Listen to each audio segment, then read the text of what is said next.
অন্যটা খাইতে চায় না বেশি, বাপা ভালোবাসে। মাগুর মাছ চাইছ বাপা মা চলে গেল একটা। বৃষ্টি চলে আসে আর সকাল থেকে বৃষ্টি হয়েই যাচ্ছে, আর রাত্রে তো সারা রাত্রি বৃষ্টি হয়েছে। আর পুকুর থেকে এই মাছগুলো উঠে পাড়াচ্ছিল, ধরে নেছে।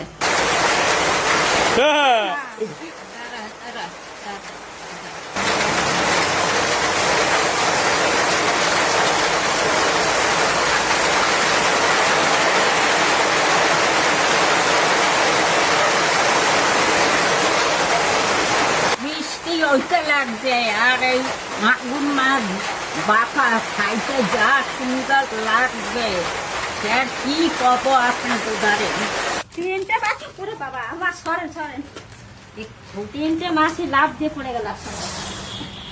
এই একটা মাগুরি দেখেন কত বড়, আর এই দুইটা একটু ছোট ছোট আছে, এইটা হইছে সবার থেকে বড়।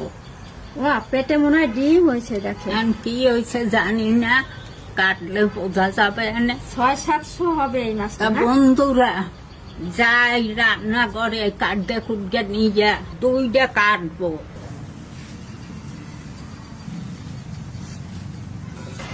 বড়টাই নিই আগে, কোপ মারছিল, কোপাইয়ে মারছে। কোপ না পোলো, পোলো পোলোর দাগ পড়ে গেছে, পোলো দিয়ে ধরছে।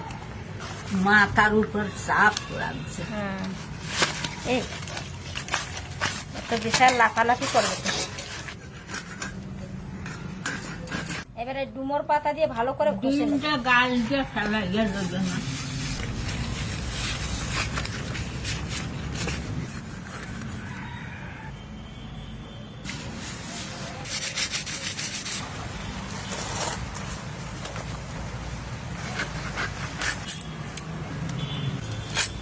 এবার যাই ধুয়ে নিয়ে এসে পরিষ্কার করে।